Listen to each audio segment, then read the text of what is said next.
Fresh killer.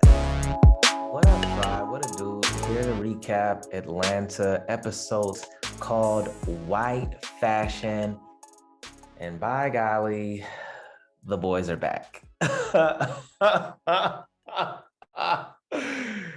I thought this episode was stellar. I want to tell you why. Listen, spoilers abound, of course. And yeah, I wanna listen, like this right now. I'm about to get into it, and subscribe to the tribe if you haven't already done so. But this episode centers on Paperboy, and he wants to do a deal with this high fashion brand out of Europe, and he wants to make an agreement with them. They're like, we can't pay you money, but we'll give you some money in charity or something like that. And then he kind of, finagles this deal in which he's going to get a whole bunch of free clothes so he could get drips, and so he could get designer bags for his women and all this type of stuff.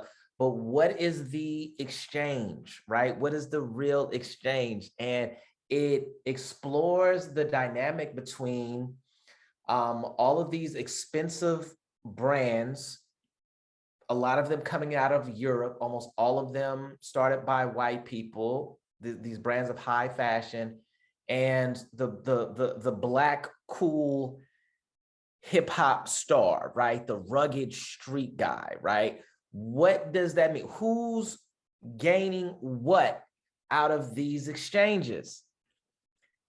And when you throw social justice in there, as they did, then it becomes very clear that these white corporations are getting the upper hand out of these deals. So Paperboy wants, like I said, he wants to get these clothes and all this type of stuff, but they sent him on this journey in which he's supposed to be basically they talk about these backroom deals in which these people that are supposed to be representing on this panel. So the fashion brand put on this panel that's supposed to be discussing racism, right? It looks great for them. It's great press, right? That progress is being made, and they are becoming less racist, okay? And meanwhile, what do the black people get? Well, free clothes, the book deals, whatever kind of crumbs that they get, right? But listen, I want to speak to what I thought was most riveting about this episode is that they put Black Lives Matter on blast. More specifically, they had this character named Khalil, who was a queer black character, a lot of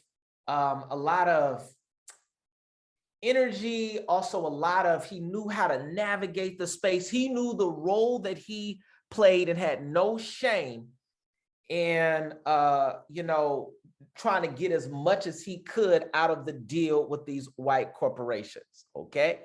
And he said, well, he said something to the effect of, I haven't paid for a meal in 75 police shootings, right? But listen, check it out, y'all. His character was satirical, and I found it to be, he had a very engaging character. What if I told you that that character was based off of a real person named DeRay McKesson? And DeRay McKesson was sent into Ferguson by Black Lives Matter. Also, he is a queer person, a queer black person that is definitely not from Ferguson, but he was sent into Ferguson. This is when Michael Brown was killed, and people were in a state, black people, the hood was in a state of rebellion, like violent insurrection. And they sent in DeRay and others to kind of corral the people, right? Corral the people and and basically to make it out to be a corporate thing, make it out to be a Black Lives Matter thing. And they made it seem like he was the leader of this movement, and he generated a lot of money and he sold a lot of books, but he was not of that area. He didn't really make a connection with the people, and basically they ran him out of town. They booed him. He did several guest spots on shows and everything like that, but they basically let it be known that, hey, you are corporatizing this movement. This guy, Khalil, has BLM right here on his, I don't know what you call it, this banner thing around his neck. And so I thought at the very least it held the Black Lives Matter organization up for criticism, right? And I thought, my God, it's so important that we criticize all things, all entities, especially when it comes to the liberation of our people. One thing that I really wish is that this episode would have come out on time, meaning 3 years ago, for whenever they would have recorded it, it would have been so much more powerful if it would have came out when Black Lives Matter was really seriously popping in the streets, and so many people were protesting and putting up these signs, and people were not asking questions. What do they really represent? And is their agenda going to move Black people forward in the way that we need to be moved forward? Getting back to the episode, Paperboy wanted to, and everybody, they're at this table with there were like Black people at the table, and then there were people that were Black adjacent, as Paperboy said, basically a racially ambiguous looking character that was passing as Black and using the N-word, and this fool had a North Dakota, he had a North Dakota state like sweater on, like North Dakota, what? Mind you, this is in England, so I guess people aren't going to call him out on it, but it's like North Dakota for real. So, and anyway, so Paperboy had this idea, and he was like, yo, well, he got the idea from Earn, because Earn called him out when he was about to do, you know, this fashion show and be on this panel, like, bruh, it feels like you kind of cooning, you know what I mean? And he was like, what are the streets going to think? And, you know, Paperboy just like, man, F the streets, man, I shot niggas. Just ignorant, but something that Paperboy would definitely say. I can't lie, I thought it was funny, goofy. But so he says that he rejects the idea in Earn's face, but it slipped into his consciousness. He thought about it. And so when they're at the table, he brings up his idea that, yo, let's do this thing. We put this campaign, we get everybody to invest in their own hood, you know, invest in the Black community, you know, and they made it seem like it was a green light, and he got Khalil's approval, The commercial comes out. The commercial comes out, and they totally dilute his idea. They have white people on there talking about, we're all from a hood. Everybody's from a hood. They got a goat on there, weirdly enough. And then they had like an albino person on there. Then they had two queer guys, and it was in black and white. They had two queer guys, and it ended with them kissing. Like, we're all from the hood. This is like, hold on. He was talking about the upliftment of the Black community, and then diluted it with all of these things. And you cannot tell me that Donald Glover and company were not holding up Black Lives Matter and their approach and what they have done, holding it up, holding the mirror on them and criticizing them on his platform. And I, for one, I certainly appreciate him doing that. In the past few years, we've gotten away from what does it mean to be a Black revolutionary.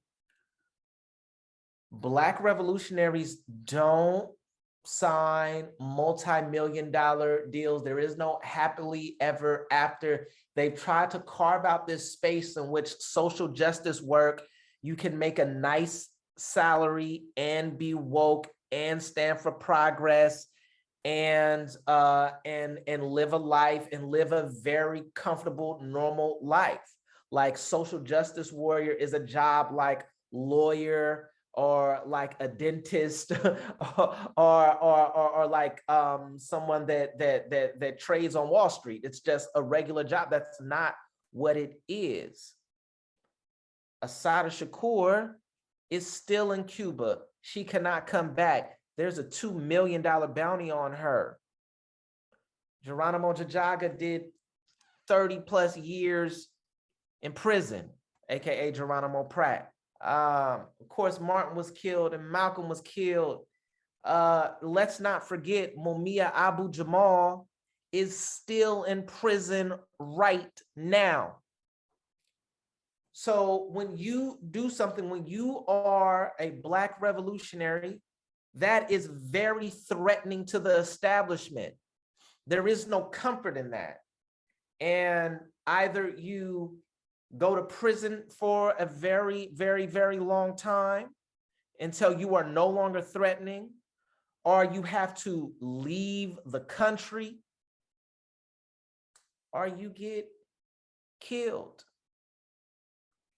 And the corporations, all these good white folk that claim to be good white folk at Nike or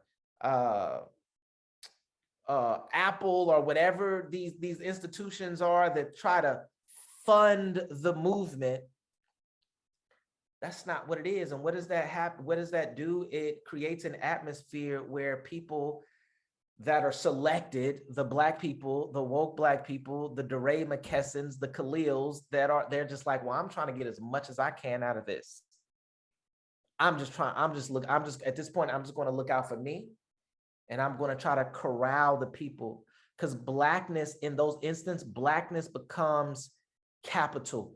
And the person that can control the Black people, then that person becomes invaluable to the white operation. And you get trinkets, you get a trickle down. After the commercial aired, I'm back to the episode, after the commercial aired, the brother Khalil, Paperboy's furious, right? Paperboy's, what is that? Ah! He's in the boardroom, super mad. Khalil pulls him outside and says, yo, bruh, why would these people who depend on Black dollars encourage Black people to invest in themselves?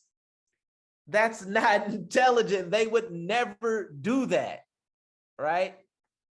And then it ends with him inviting him to Black Panther 2 or something like that. And Paperboy says, nah, I don't want to go. He thinks about it. He's like, nah, I don't want to go. But I really appreciate that episode. Yo, they had a moment in there also, the Van and Earn, the Vanessa and Earn saga.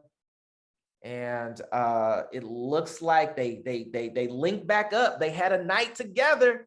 I thought it was going to end with Earn back in Vanessa's arms. Oh my God, they share a kiss. It was so beautiful. I felt very relieved. I was in it. Yes, they're back. He woke up the next morning and like a ghost, Vanessa was gone, and he was alone in the hotel room with the phone ringing.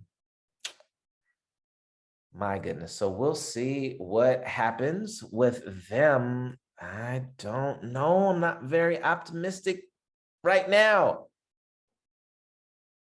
I also have my concerns about what's going to happen with Paperboy, but by the end of this episode, I feel like there is still hope for him as far as him being grounded and finding that balance between being a celebrity and being a spokesperson for the hood, right? If he would have gone with Khalil to see Black Panther 2, I would have been like, oh, he's all the way gone. right? But he stood on what he believed in. He tried to somehow promote this invest in the hood campaign, invest in your own hood campaign, and he did all he could, but he was undermined, right?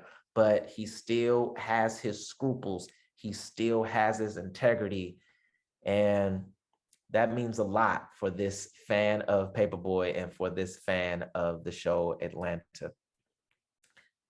So that's what I have. I appreciate you all for tuning in. Yo, like this, like this, like this. Drop a comment. Once again, subscribe to the tribe, and peace, tribe.